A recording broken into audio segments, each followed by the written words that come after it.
जय हिंद। स्वागत आप सभी का पावर पॉलिटिक्स में। तो देश में कहां कहां कौन सी पॉलिटिक्स हो रही है और उसके पीछे का पावर गेम क्या है, सब कुछ समझेंगे।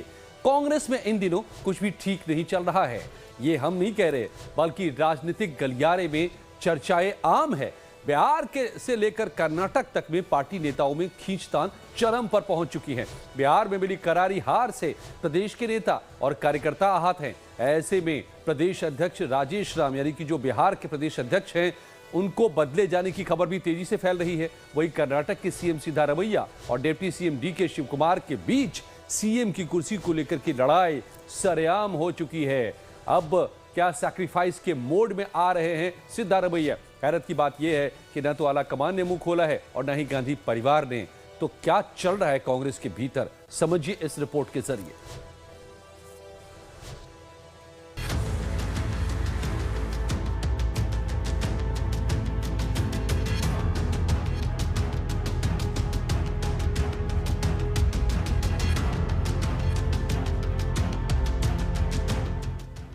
बिहार में करारी हार के बाद कांग्रेस में मंथन का दौर जारी है। गुरुवार को दिल्ली के कांग्रेस मुख्यालय में समीक्षा बैठक हुई। बैठक होनी कोई नई बात नहीं है, लेकिन बैठक में जो कुछ हुआ वो बड़ी बात है। कांग्रेस अध्यक्ष मल्लिकार्जुन खड़गे और लोकसभा में नेता प्रतिपक्ष राहुल गांधी की मौजूदगी में बिहार के कांग्रेस नेता आपस में भिड़ गए। सूत्रों के हवाले से खबर है कि बात गाली गलौज से शुरू हुई और हाथापाई तक पहुंच गई। बिहार कांग्रेस में आंतरिक कलह और टिकट वितरण में हुई धांधली को लेकर नेताओं ने खुलकर अपनी भड़ास निकाली। कटिहार से सांसद और पार्टी के वरिष्ठ नेता तारिक अनवर भी इस बात की तस्दीक कर रहे हैं कि करारी हार से पार्टी के नेता और कार्यकर्ता नाराज थे, लिहाजा उन्होंने आलाकमान के सामने खुलकर अपनी बात रखी। वहीं बीजेपी ने चुटकी ली और कहा कि कांग्रेस में कुछ ठीक नहीं है। बिहार से लेकर कर्नाटक तक सिर फुटबॉल जारी है। जितनी प्रकार की शिकायतें हैं वो आला कमान के नोटिस में आ चुकी है और कल समीक्षा बैठक में भी लोगों ने अपनी, जिसमें हमने कहा कि दिल खोलकर लोगों ने बात की है। तो अब मामला हाईकमान के पास है, उनके अधीन है और वो विचार करेंगे कि क्या करना चाहिए, कैसे हम आगे आने वाले समय में कांग्रेस पार्टी को बिहार के अंदर स्थापित करें। डीके शिव कुमार और सिद्धारमैया के बीच में जंग चल रही है। मल्लिकार्जुन खड़गे कर्नाटक से ही आते हैं, उनके समर्थक भी उनको मुख्यमंत्री चाहते हैं और कांग्रेस नेतृत्व सबको सिर्फ आश्वासन झूठे दे रहा है और जो झगड़े की वजह है वो कांग्रेस का नेतृत्व है। उसके वजह से ही कर्नाटक में कोई काम नहीं हो रहा, बल्कि सारे मुख्यमंत्री और उप मुख्यमंत्री आपस में उलझे हुए हैं। साल 2020 में 70 सीटों पर चुनाव लड़ने वाली कांग्रेस ने 19 सीटें हासिल की थी, लेकिन 2025 के चुनाव में कांग्रेस ने 61 सीटों पर प्रत्याशी उतारे, लेकिन जीत मिली सिर्फ 6 सीटों पर। वोट प्रतिशत रहा 8.71%। एक तिहाई पर सिमट चुकी कांग्रेस में जोतम पेजार की स्थिति है।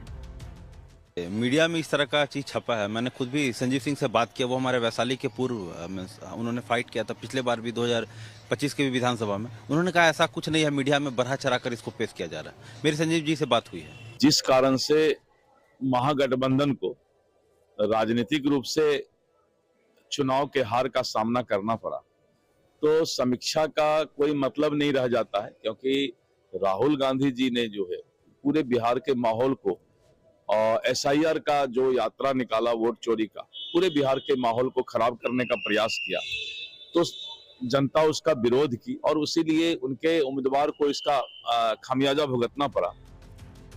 कांग्रेस की समीक्षा बैठक में खुलेआम कांग्रेस विधायकों ने टिकट बेचने का आरोप लगाया। इतना ही नहीं, बिहार प्रदेश कांग्रेस नेतृत्व पर भी सवाल खड़े किए। कांग्रेस में अंदरूनी उठापटक को लेकर जहां जेडीयू ने तंज कसा, वहीं कांग्रेस के सहयोगी आरजेडी ने बचाव किया।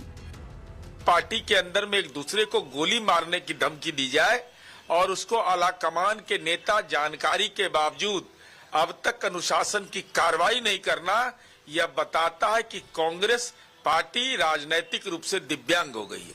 ये हमको नहीं पता है, इसकी पुष्टि कांग्रेस पार्टी की ओर से नहीं होती आधिकारिक रूप से, तो इस पर क्या प्रतिक्रिया दी जाएगी? सूत्रों के हवाले से मीडिया में इस तरह की खबरें आई, लेकिन इसकी जानकारी हमें नहीं है। ये कांग्रेस का आंतरिक मामला है, ये कांग्रेस पार्टी का नेतृत्व देखेगा।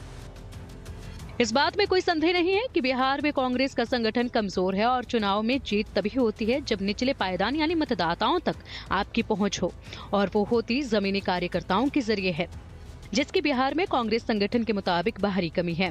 दूसरी बात, नामांकन के दौरान ही यह बात जग जाहिर हो चुकी थी कि टिकट बंटवारे में एक नेता के द्वारा मनमानी की गई है, जो आधिकारिक रूप से कांग्रेस का सदस्य भी नहीं है। बावजूद इसके कांग्रेस आलाकमान चुप रही है, जिसकी परिणति दिल्ली में देखने को मिली। लाइव टाइम्स के लिए पटना से सदन सिंह और दिल्ली से कमलेश सिंह के साथ ब्यूरो रिपोर्ट।